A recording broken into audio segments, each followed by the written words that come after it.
Hey guys, Connor from Rock Pokemon here, coming back at you with another Market Monday. It is Sunday for me when I'm recording this. Go Bills, just got a big win once again. And today I wanted to kind of follow up on last week's video where, I touched on, some of the personal finance side of, the Pokemon hobby. Want to continue down that road a little bit this week. Something that's really on my heart that I've been thinking a lot about, and really getting back to kind of the core of why I started this channel. Some of you guys know I'm in the finance industry. What most of you don't probably know is, I used to actually write a blog, kind of around personal finance, more towards geared towards millennials. A little different than my day-to-day job where I work with kind of ultra affluent folks, but something where people like you and me, who haven't really learned anything about personal finance because you're not taught it anywhere, could come and learn a little bit. So that's why I like this platform so much. I love being able to share in the hobby with you guys, but hopefully also talk to you guys a little bit about where I'm coming from the financial industry, and give you a few nuggets. Now, disclaimer, this is not financial advice. This is simply my opinion. It doesn't reflect the opinion of anyone else, any other firm. It's just solely my own. So things I think about. I wanted to start with a collector focused discussion, right? I know we talk a lot about the finance of this, and that drives a lot to the investing side many a time, but I want to start with a collector focused discussion, and this is broadly speaking around the topic of today, which is cash flow and budgeting for your collection. So I think, where a lot of us fall prey to is that we spend money on Pokemon without thinking about how much money we're spending on Pokemon, right? So I think first and foremost, all of us, myself included, need to figure out, and however it works best for you, weekly, monthly, quarterly, how much you can spend on shiny cardboard. And really that's, how much can you spend on entertainment and non-essentials after you've paid all your bills, you've taken care of all your other essentials like groceries and, taking care of your kids and all those things, right? What do you have left over for entertainment? And then what portion of that is going to be for shiny cardboard? Which is near and dear to all of our hearts, right? So, and that really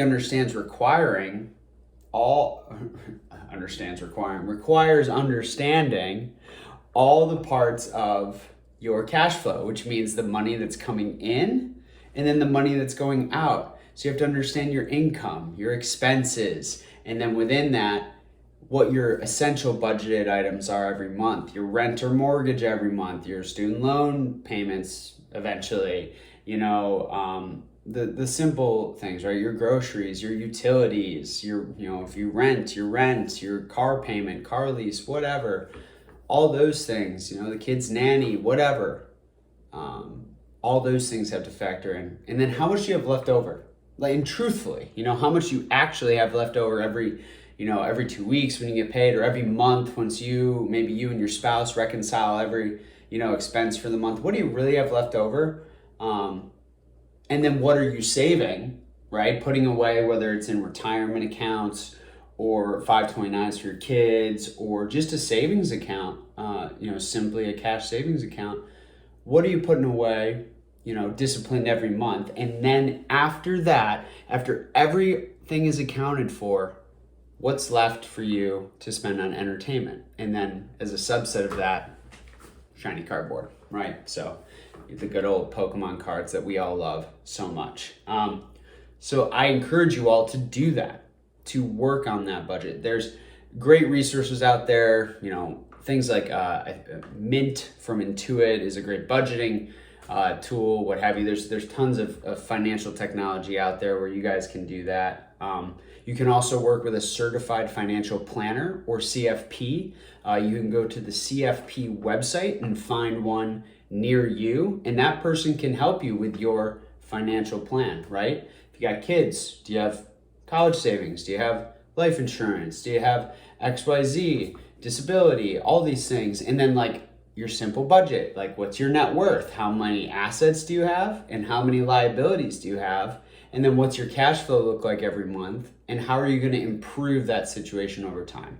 Because input's only as good as, your output's only as good as your input, right? So only by putting in the truth can you understand the truth on the back end and how much you really have left over to spend on these luxury goods, these enjoyed, fun entertainment products that are Pokemon, whether it's slabs or modern or anything in between, right? So after that, let's say you got a budget and you say, well, I can spend $100 a month on Pokemon. I truly can spend $100 on Pokemon a month and it's not gonna impact me financially whatsoever. That is extra money that I could spend going to the movies or going to a baseball game, but I can have it allocated every month to, go to Pokemon. Maybe sometimes it's a little less if I want to go to an extra event, go out to the bar, spend a little too much on drinks, what have you. But, I got $100 a month to spend on Pokemon, right? From there, you got to figure out, what are your real goals, y'all? What do you really want to collect in this hobby? Vintage, modern, a mix of both, which products, slabs, sealed, raw cards, all the products in between, artwork, like what do you like and why? Why do you like collecting those things, right? Do you like collecting packs because of the dopamine hit of opening modern? Are you gambling? Is it a more personal issue from a gambling or addiction standpoint, right? Or the chase of slabs and getting that, package in the mail and opening it up and getting that endorphin rush, these are all things, the OCD tendencies of us like set collectors and completionists, or is it just, a fun chase or a family event where you get together and you open up packs with your kids? Like, is it for the nostalgia? And it's probably a mix of all those things, but it's important to identify, are there, bad or negative influences that are pushing you to, spend more money than maybe you should, right? Maybe you figured out you can budget 100, but really you're only spending that to get those, endorphin hits and, feel that rush and, think about, what hole are you really trying to fill? And is it, are you coming out of a place of truly collecting and loving this hobby? Or could it be anything and you just like kind of the dopamine hit and the rush and the thrill of the chase and the thrill of the pack opening and the gamble and all those things, right? So think about that. Think about your why. Understand deeply what is causing you to want to purchase these products, whatever that product is. Just think about your why, because that'll help you make better collecting decisions as you move along, throughout this journey, which is a long game, right, guys? I mean, a lot of us are here, hopefully for the long term, and I know I am. So you got to pace yourself, right? So okay, you figure out what your goals are, right? Well, how do you create discipline around those goals, right? Setting thresholds for certain items, right? I know that there's certain cards that I want that I will only pay X% of or X% for or below, right? So I will be patient. I will wait months, years to get that card at that price point if I think it's overvalued today. So thinking about those things, right? How can you set those targets, set those rules, right? Maybe a percentage of your budget goes to modern to open and have fun, and a percentage goes to, raw lots or packs on eBay or cards on eBay, whatever, right? You mix it up. But how can you make your dollars go further, right? How can you get the most enjoyment out of the hobby with the budget you have set? And that's hard because the next piece is that we have so many choices, right? We can, oh my gosh, I mean, you can go anywhere. You can go to Target and Walmart and get your modern product. You can get raw lots or single cards off of eBay or your LGS. You can get sealed from modern all the way back to vintage, slabs all the way from modern back to vintage. And then there's all the ancillary stuff, right? People run freaking raffles and mystery boxes, like today. And I'll talk about this in a different video, which it's kind of a totally different topic, but picked up one of Poker Rev's mystery packs today because I wanted to talk to you guys about products like that. But we'll leave that aside for another time. But thinking about simply, hey, I got $100 to spend and I want this card, right? And this card, I can get it in a PSA 9 for $100. But gosh, I can get a CGC 9 and looking at them, the cards are like the identical quality. Like maybe even one, maybe even the CGC one's better, who knows? But at least maybe if they're equivalent, right? They both, are, they have eye appeal, right? So no like wicked print lines or anything weird like that. Like how do you guys, assess those things and then say, hey, I could spend my $100 budget on this one single card just because it's PSA, or I could buy the $50 CGC one and still have $50 over for the rest of my budget. Go buy some modern, go grab one of these freaking ETBs.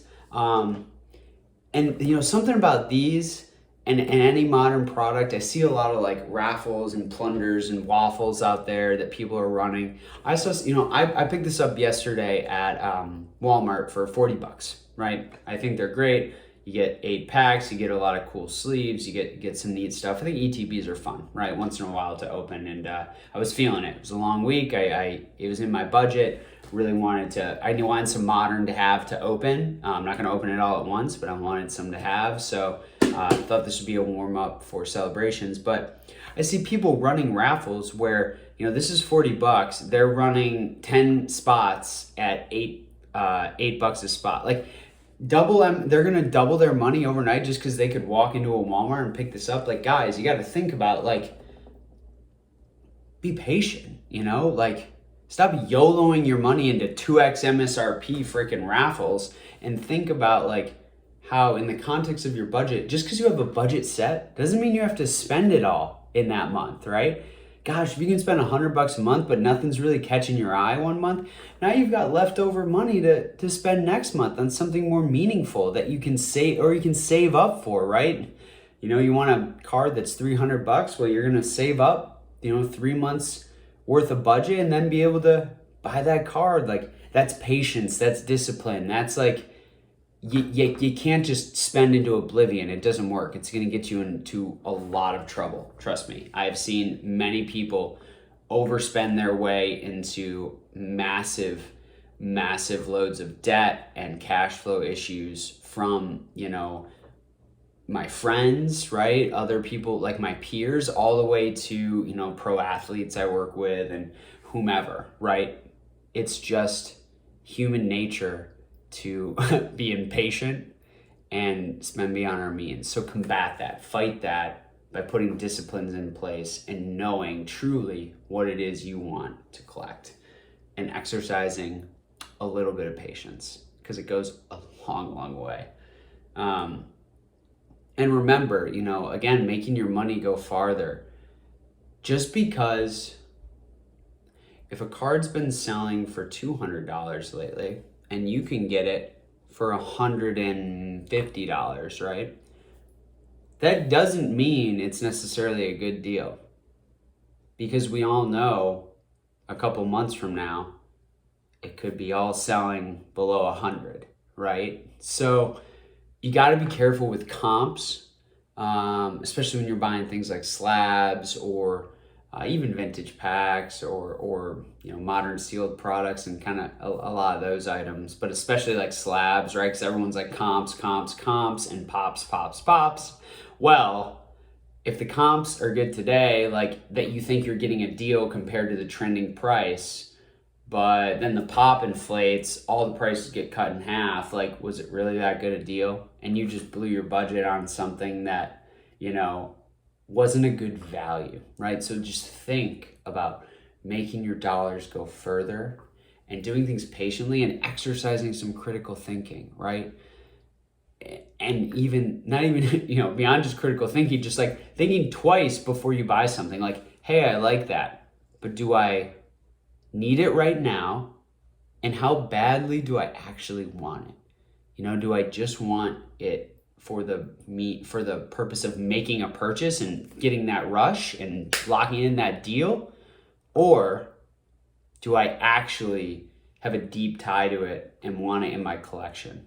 And I think that's something we have to think about continually, because I know I've FOMO'd into cards. I've, bought things just for the deal, right? And it's like, did I really need that right now? Could I have exercised patience? Now I've overextended my budget. Like now I have to rework things. Like think about, what you're buying before you buy it, right? And also think about, ways that you can, offset that. Right. So maybe sometimes it's, time to let go of something in your collection that you don't truly love to get something that you do. And you can, make another collector happy with that other purchase, or someone who just wants to buy it and flip it. But that's, part of the hobby. That's liquidity, right? And right now, in a very illiquid space, there's pretty much more liquidity than we've ever seen, which is crazy. And it's not going to be here forever. So then we get into this idea of cash flow, right? So if you set the budget, right, and the money that's coming in, you can work in a more, I think, educated space. But if you're just YOLOing purchases, like I had someone who bid on a lot of modern cards from me on eBay. It ended up being like $28. And they won it on like the 24th, 25th of September. And they were like, I'm so happy to have these in my collection, but I have to wait until I get paid on the 30th of the 1st to pay you. And, I said, that's fine. I probably should have just canceled the order and redone it, because inherently it gives me angst inside that someone has to wait for their paycheck to make a $28 purchase on shiny cardboard. Guys, what are we doing here? If that is you, I'm looking at you right now. Maybe I'm looking at the green dot here. I don't know. Video recording is, eyes. I look at me in the eyes. If you have to wait for your paycheck to be able to make a $28 purchase on shiny cardboard, you should not be buying the shiny cardboard.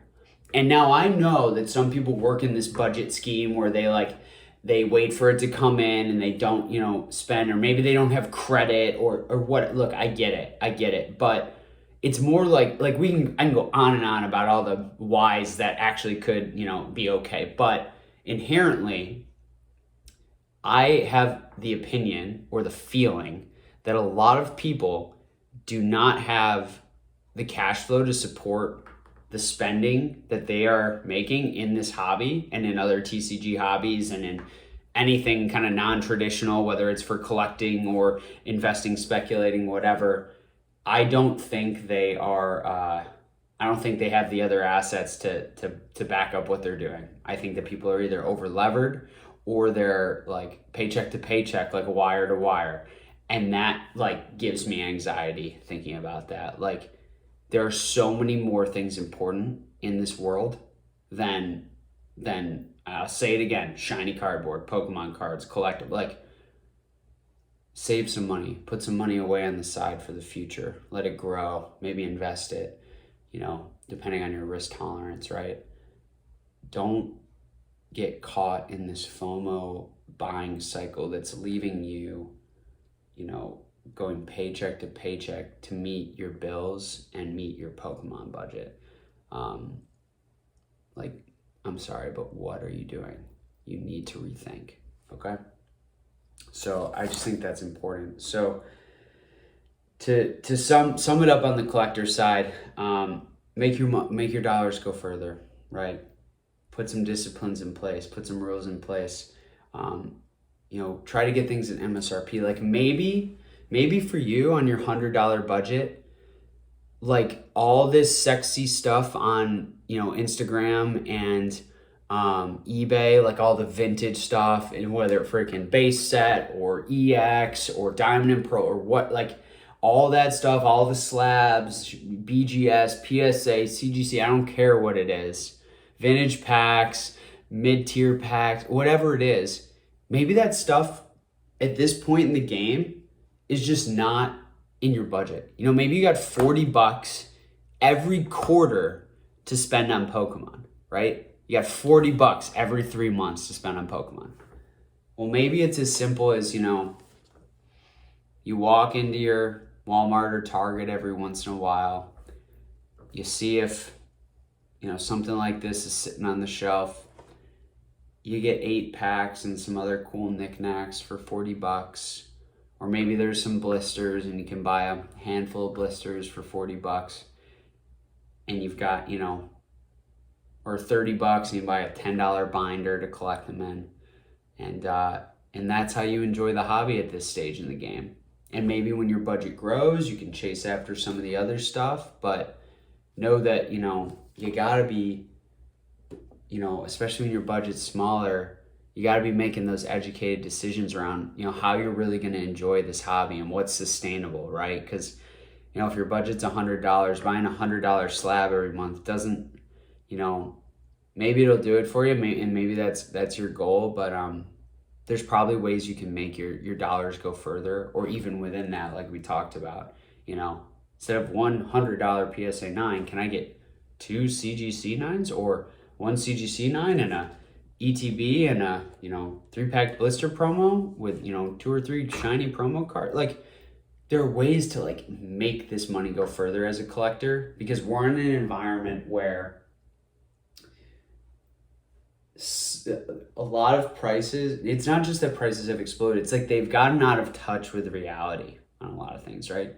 $50,000 for a PSA 10 Lugia, right? First edition. $50,000. Like, imagine what you could do with that. And that's where it comes to like opportunity cost too, right? And, you know, I'll touch briefly on speculating and investing. And I think opportunity cost is one of those biggest things. You know, is it worth the money, right? Are the dollars you're going to put into the churn, the time you have to invest into that, whether it's short, medium, or long-term investing, or speculating. Investing really is speculating in this hobby. And what percentage of your net worth are you playing with, right? Is Pokemon, you know, 75%, 80% of your net worth? Because that's like, if it's, and you have like a normal job too, like, there's something upside down there. Now, it's totally different when you're like running a business in Pokemon, like, or in trading cards. Like, that's a different game. You're betting on yourself. Your business is potentially compounding higher than traditional investment assets. That's a totally different ballgame. But you should still be thinking about, what's the opportunity cost, right? Have I properly allocated myself to traditional financial assets for the medium to long term, that are going to compound, that produce cash flow, that are going to make money on themselves, compounding, right? That are going to grow at an average rate year over year over year, with, you know, ups and downs, but, you know, maybe less wild volatility or ups and downs than something like Pokemon or crypto. Like, do you have those structures in place first before you're, you know, putting a big chunk of your time and your net worth and cash flow into this as a spec or as an investment? Because it's my opinion that a lot of people think that they're savvy at business and are going to be able to, you know, grind and churn and do this, you know, hobby full time or as a significant side hustle. And I honestly think a lot of those people are delusional, and they are tricked by the low barrier to entry of having, you know, an Instagram and an eBay account in your pocket on your phone. So, but I digress. Same thing goes for, you know, Robinhood YOLO investing. But you just got to think about your time. You got to think about the percentage of your net worth, percentage of your cash flow, and things in context for you and what makes sense for you. But also knowing you're probably not a financial professional, and you should seek the advice of one as you look to structure this. Now, I can tell you, it's true. Concentration can breed large amounts of wealth, but it comes with a exorbitant amount of risk. So just remember that kind of risk and reward balance, and what you're willing to lose for what you could gain, and how that fits into your, overall tolerance and what you're able to sleep at night with. So that's it on the speculating investing side. So, always remember, guys, patience, discipline, putting rules in place as a collector to make those dollars go further, to not overpay for things, to think critically about, how things are priced, where they were, where they've come from. Is it really worth it to pay that for that item, regardless of comps, regardless of your, situation? But does it really make sense? Like, what are we talking about here, guys? Are we, talking about necessities, or are we talking about, pieces of paper, right? So it's like, just put it in context. And I love Pokemon. I love it so much, guys. But what I love even more is people setting themselves up for financial success for the long term. And if that means not being able to buy this stuff, then you're just going to have to suck it up for a while until you get yourself in a better financial position. And that can be done through time, effort, and discipline, just like many other things in this life that don't come easy but are very worthwhile once you do them. Put the time and effort in. So, and always ask yourself, like I said, do I truly want this? Do I need it now? And what are the alternatives? What is the opportunity cost? And run through that cycle maybe twice in your head before you click that buy button or send that offer. Doesn't matter if you're spending tens, hundreds, thousands, tens of thousands a month.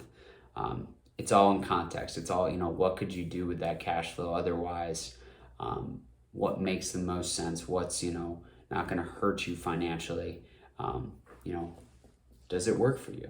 Does it work for you in your situation? And can you actually discern that, or do you need someone to assist you to discern that when it comes to your financial situation? So I think where I'll end is like, if financial decisions around Pokemon and buying and selling Pokemon cards are giving you anxiety, as a side hustle, as your hobby, as something you're meant to enjoy, if it's giving you anxiety after you get that initial dopamine hit of, buying a card or opening a pack or whatever, and you're thinking about how much you spent, you're thinking about, all the other things you need to pay for, I strongly suggest you reassess what you're doing here. And if that's, because that's a problem, right? And if that's not you, I still encourage you to make a budget. I still encourage you to stick to strong disciplines. Things I've talked about, right? Like, if I'm going to collect on Pokemon, I'm going to spend $40 on this ETB. Maybe I stick $40 into my traditional investment account, right? People have purported that with a lot of, different, spending habits, but anything that's like a luxury good, right? People talk about it with sneakers, right? Buy this $150 pair of Nikes, put $150 in the S&P 500. I don't know. It could make sense, could not for you. Could just put it in a savings account, right? It's like, it just kind of like that, like, it makes you think twice, right? Because really you have to spend double what you're spending, right? You got to allocate more money away. So things like that, can help put you in a really good financial position for the long term, guys. So, tread carefully. Don't FOMO. Don't, get caught up within this social media age. And people only show their best days, guys. They only show their best stuff. And you don't know if that person's levered, if they have anxiety, if they just want to sell everything they got because they realize they can't sustain it anymore. But yeah, that's today's Market Monday. I know it was a long one. I appreciate you guys sticking around. This is something I'm very passionate about.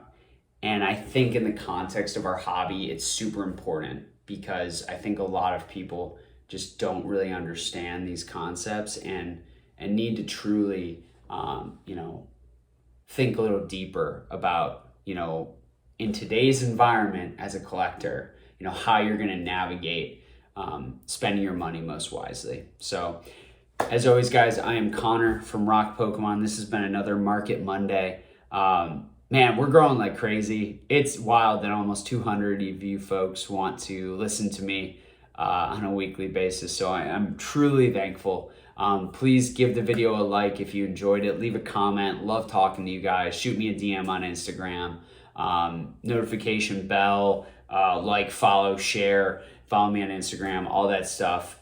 I'm Connor from Rock Pokemon. Collect what you love, but do it intelligently. See you guys. Go Bills.